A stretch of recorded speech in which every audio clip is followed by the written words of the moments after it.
Eh bien salut tout le monde et bienvenue dans ce nouveau tuto de la chaîne Pause Nature et aujourd'hui nous allons apprendre à faire une espèce de focus stacking. Je vais vous montrer tout ça tout de suite après, mais d'abord je vais vous montrer le résultat. Donc on va partir de cette photo pour arriver à celle-ci, juste en fait en retravaillant plusieurs images les unes par-dessus des autres. C'est parti!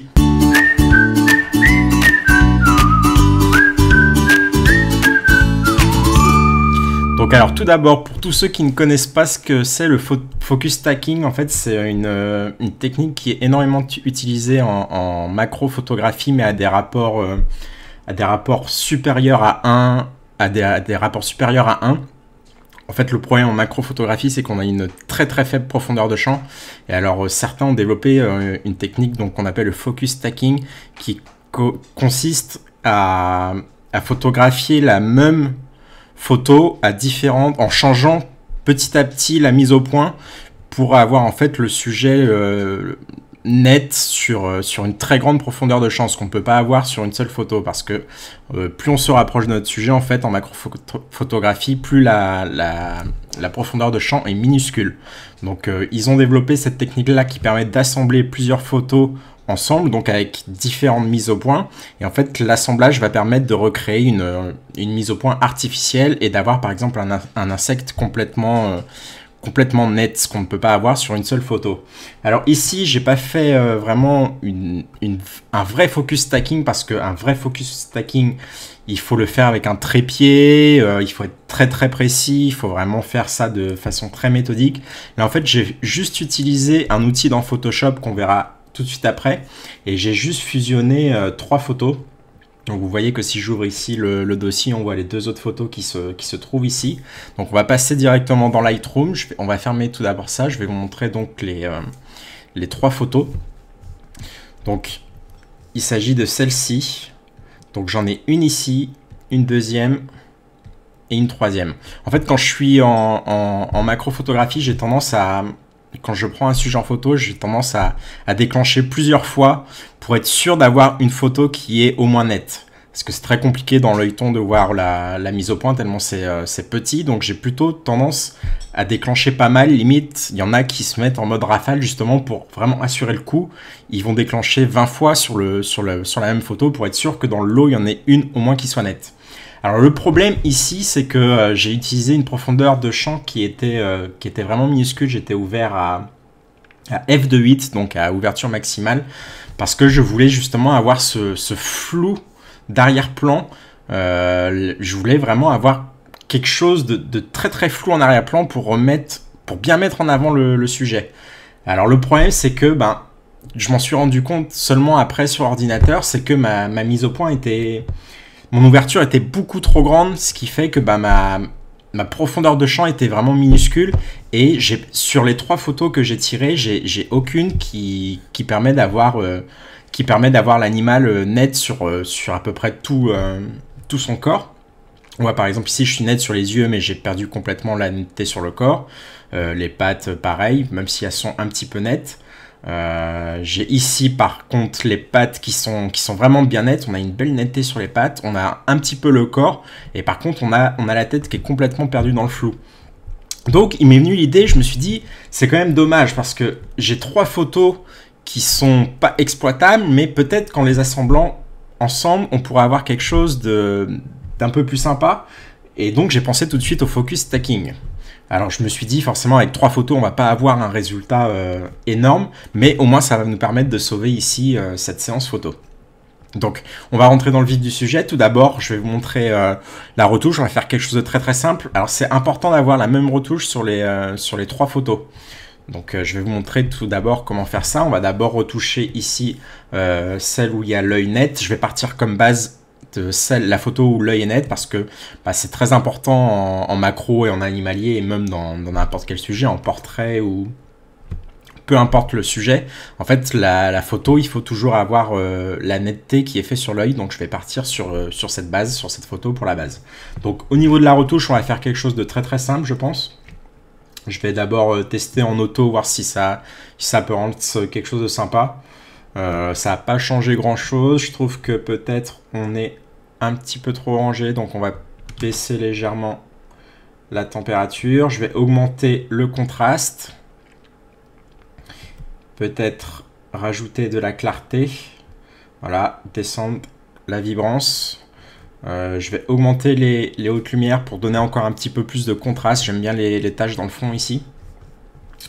Et puis ben, je pense qu'on va s'arrêter là, hein. Le but c'est vraiment pas de faire une retouche très poussée. C'est pas le but du tuto.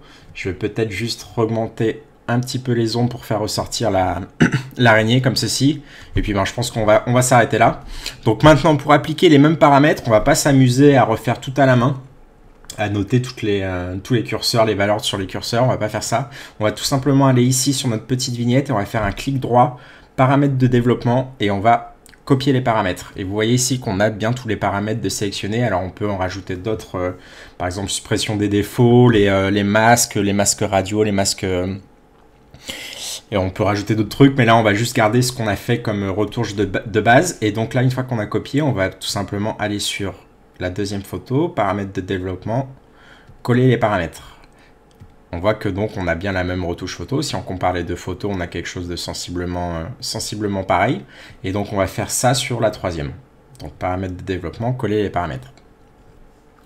Donc maintenant qu'on est ici, eh bien tout simplement on va partir sur Photoshop, parce que sur Lightroom on n'a pas la possibilité de travailler avec ce qu'on appelle des calques, donc d'empiler les unes au-dessus des autres les photos.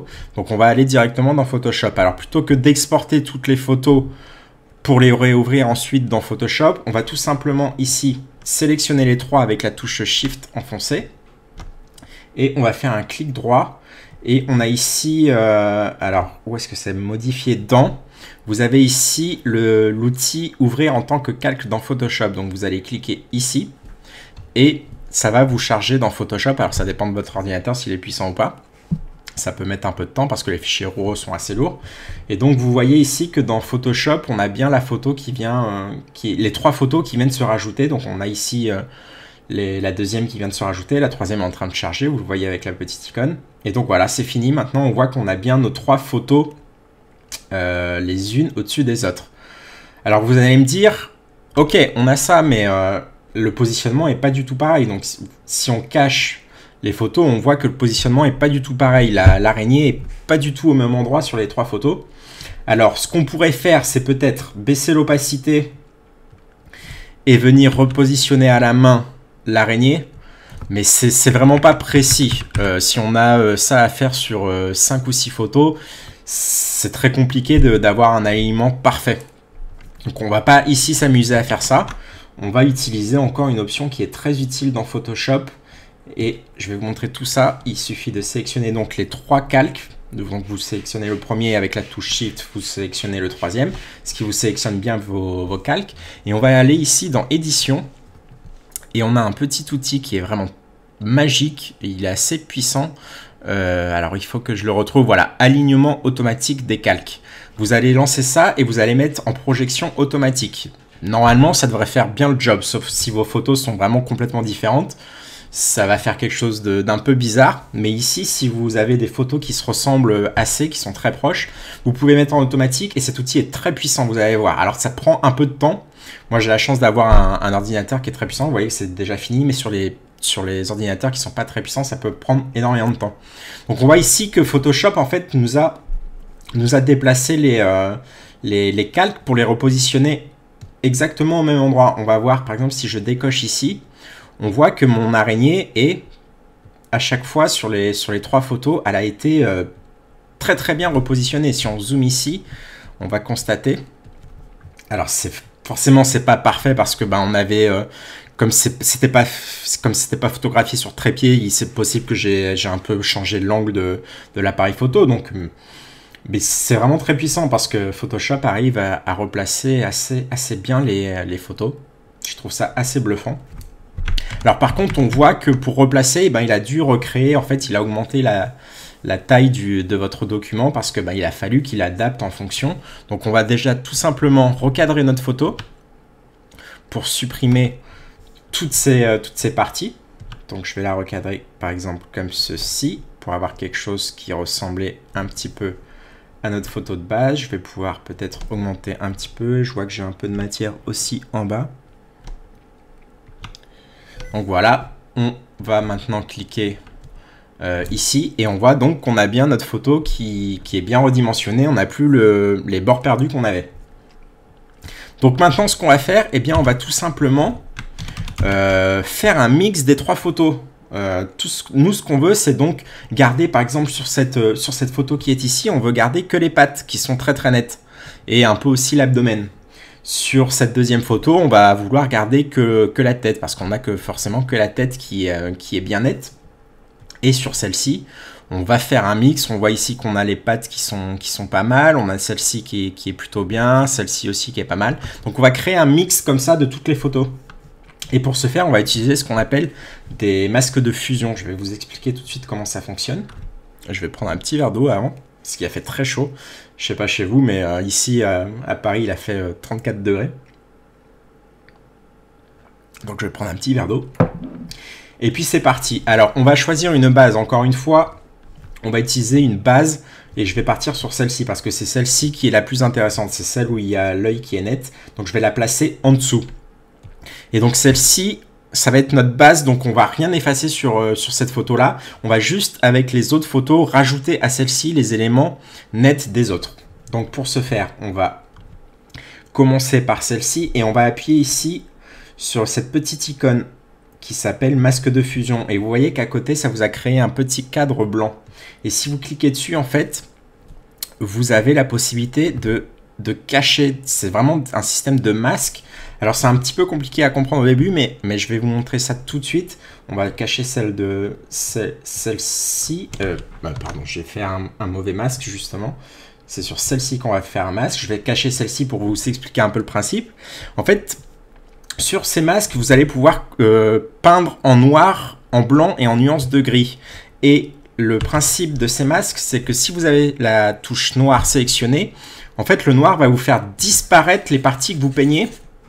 Tandis que si vous passez en blanc, ça va vous faire apparaître les parties que vous peignez en blanc. Et vous l'aurez compris, si on prend du gris, ça va en fait créer un mix des deux, ça va créer une opacité.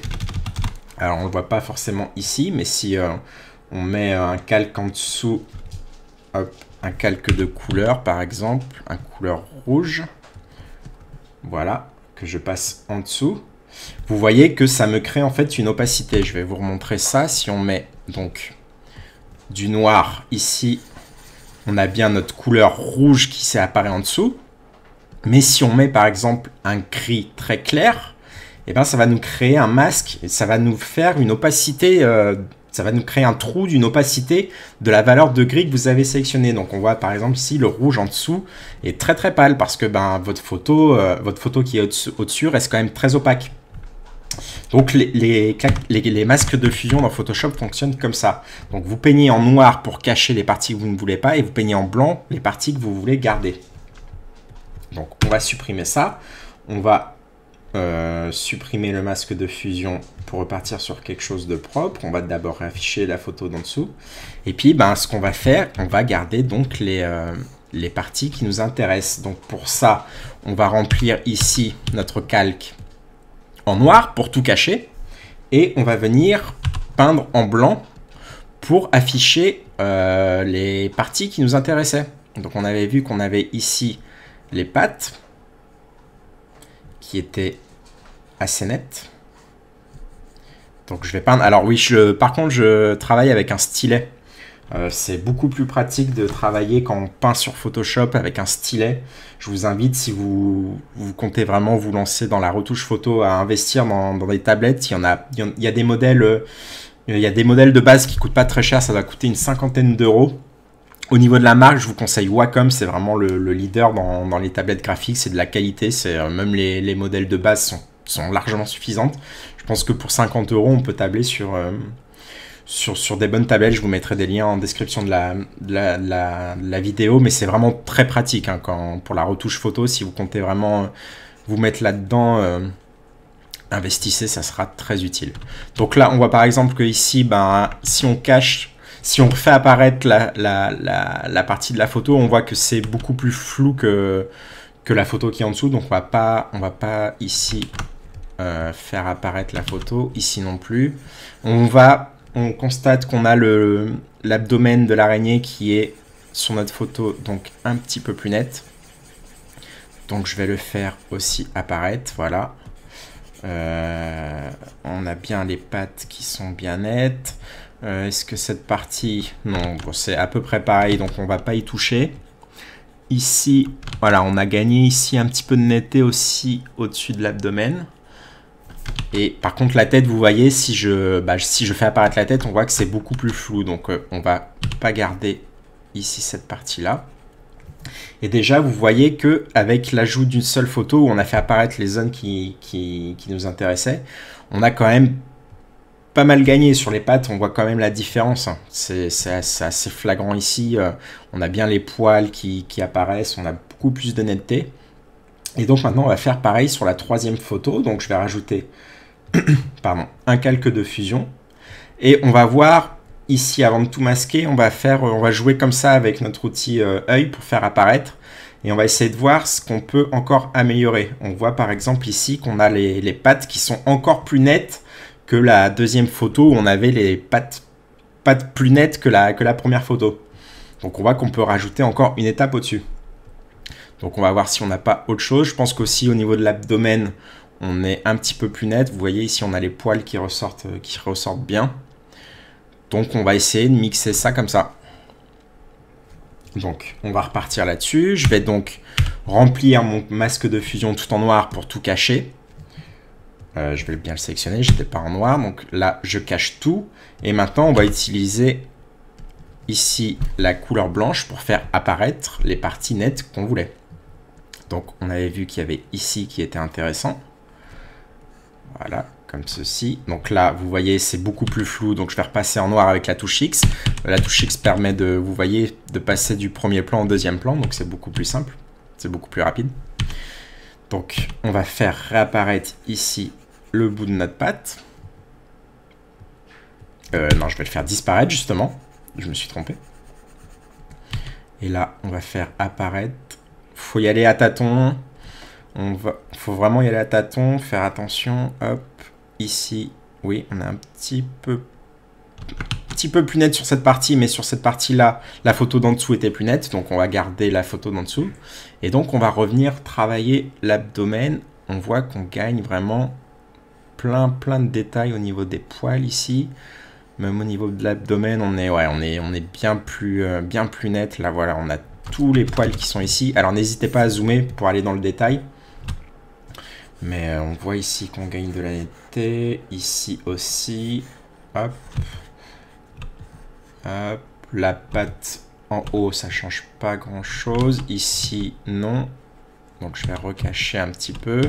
Peut-être sur cette patte-là. Bon, ça change pas grand-chose, donc on va annuler.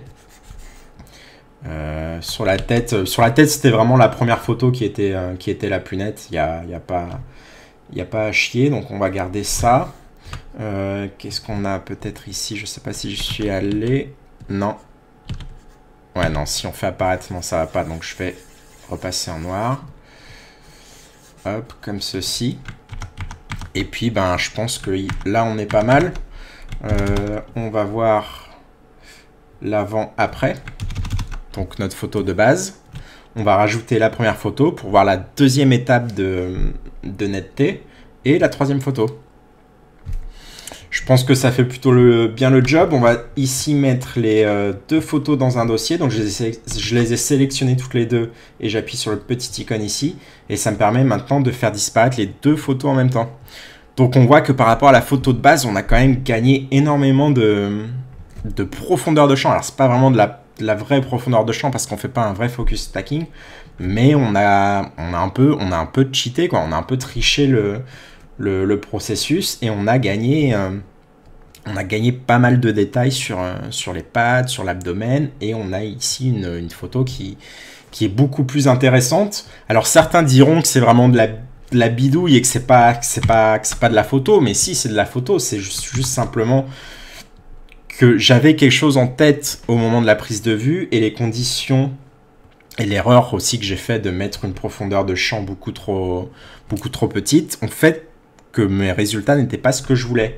Et en travaillant un petit peu sur Photoshop, on voit qu'on peut se rapprocher un petit peu de ce qu'on voulait faire avant. Donc non, c'est pas de la triche, on a des outils à notre disposition, donc autant les exploiter.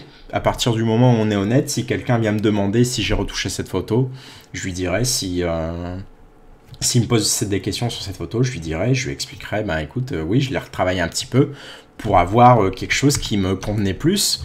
Et puis, on constate qu'on a quand même une photo qui est quand même beaucoup plus intéressante, donc pourquoi s'en priver? Donc, on va maintenant recadrer. Je sais pas pourquoi ça m'a tout décadré. Je vais peut-être replacer comme ça. Ah non. Je vais reprendre mon outil et bien recadrer ici. Voilà, comme ceci.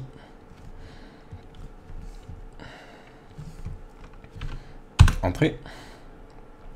Voilà. Peut-être que je peux...